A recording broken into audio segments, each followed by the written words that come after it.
अस्सलाम वालेकुम my YouTube family, कैसे हैं आप सब। उम्मीद करती हूँ कि सब ठीक ठाक होंगे। अल्हम्दुलिल्लाह हम भी बिल्कुल ठीक हैं। और आज हम बड़ी ही ज़बरदस्त सी रेसिपी लेके आए हैं चिकन स्टीम रोस्ट की।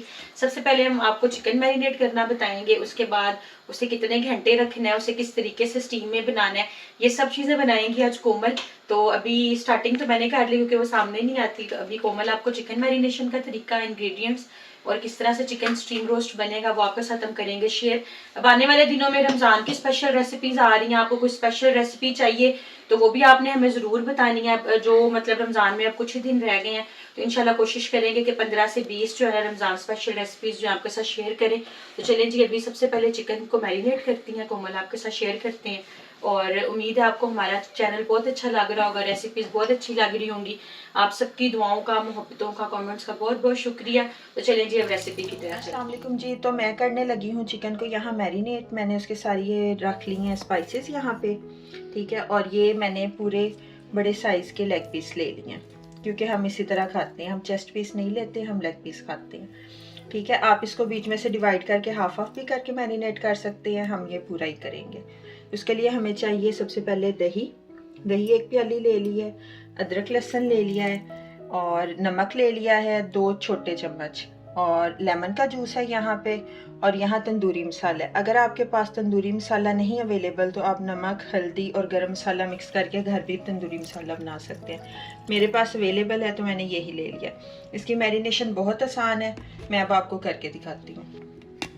अच्छा जी, मैं ना पहले मसाला सारा मिक्स करूँगी, फिर ऊपर से चिकन पीस डालूँगी ताकि सारे पीसेस पे इक्वल लग जाए, वरना नमक मिर्च जो है वो ज़रा किसी पीस पे ज़्यादा हो जाता है, किसी पे कम। सबसे पहले मैंने यहाँ दही डाल ली है। अच्छा जी, ये जो मसाला है स्पेसिफिक नहीं है लेग पीस के लिए, आप चेस्ट पीस भी ले सकते हैं, आप छोटी बोटी पे भी लगा सकते हैं, यानी ये किसी भी तरह की आप ना मैरिनेशन कर सकते हैं चिकन की। इंतहाई आसान है और बहुत जल्दी और कम मसालों वाली मैरिनेशन है। मैंने दही डाल ली, अदरक लहसुन डाल लिया। अब मैं ये जो मसाला लिया है ये डालूंगी, आपने अपने टेस्ट के अकॉर्डिंग डाल लेना है। हम थोड़ा कम खाते हैं क्योंकि हमारे बच्चों ने भी साथ खाना होता है, वरना ज़्यादा स्पाइसी हो जाता है। अब जी मैंने नमक ऐड कर लिया इसमें।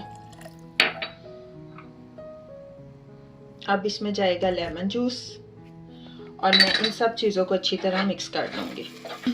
अच्छा जी, हमारा मसाला यहाँ पे सारा बिल्कुल स्मूथ, यहाँ पे दही भी हो गई और मसाला भी अच्छी तरह मिक्स हो गया। अब मैं आपको एक पीस पे मसाला लगा के दिखाती हूँ। इसको इस तरह से कट ज़रूर लगा लीजिएगा ताकि अच्छी तरह मसाला अंदर तक जा सके और इसका टेस्ट जो है वो इन्हेंस हो सके। हाँ जी, यहाँ हमारी मैरिनेशन कंप्लीट हो गई है। आप देख सकते हैं बहुत अच्छे तरीके से सारे मीट को मैरिनेट कर लिया है। अब जी हम इसको 3-4 घंटे के लिए रख लेंगे। यहाँ जी चिकन हमारा अच्छी तरह से मैरिनेट हो गया है। मैंने इन्हें 4-5 घंटे के लिए फ्रीज़र में रख दिया था, कुछ ये फ्रीज़ भी हो गया है। तो आप चाहें तो इसे लॉन्ग टाइम के लिए भी फ्रीज़ कर सकते हैं, और चाहें तो सेम डे में भी 4-5 घंटे बाद बना सकते हैं। अब जी मैंने इस तरह से इसको फुल कवर करके पैन में रख दिया है। अच्छी तरह से ये स्टीम में ही पकेगा, आपको दरमियान में मैं दिखाती रहूँगी कि क्या कंडीशन है इसकी। अच्छा जी, यहाँ आप देख सकते हैं कि इसमें थोड़ा सा पानी पानी हो गया है क्योंकि इसमें हमने दही डाली हुई थी। कुछ दही का पानी है, कुछ चिकन का पानी है, तो ये अपने ही पानी में गल जाएगा चिकन। तो हम बस इसको स्टीम दे के तकरीबन आधे से पौना घंटा पकाएंगे हल्की आंच पे, बिल्कुल हल्की आंच पे ये पक रहा है ताकि ये अच्छी तरह अंदर से गल सके।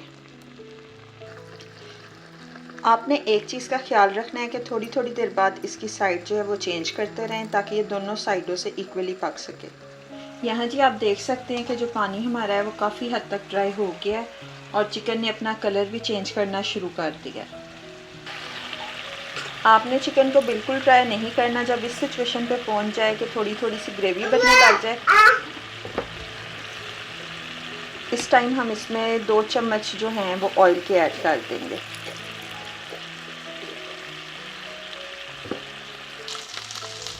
बस लास्ट स्टेप में आपने इनकी दोनों साइडें चेंज कर करके इसको अच्छा सा कलर दे लेना है अपने हिसाब से। ये है हमारे स्टीम रोस्ट की फाइनल लुक। उम्मीद करती हूँ आपको ये पसंद आई होगी। बहुत ही आसान और अच्छी रेसिपी है, इसको ज़रूर ट्राई कीजिएगा और हमें फ़ीडबैक देना मत भूलिएगा। थैंक यू, अल्लाह हाफिज़।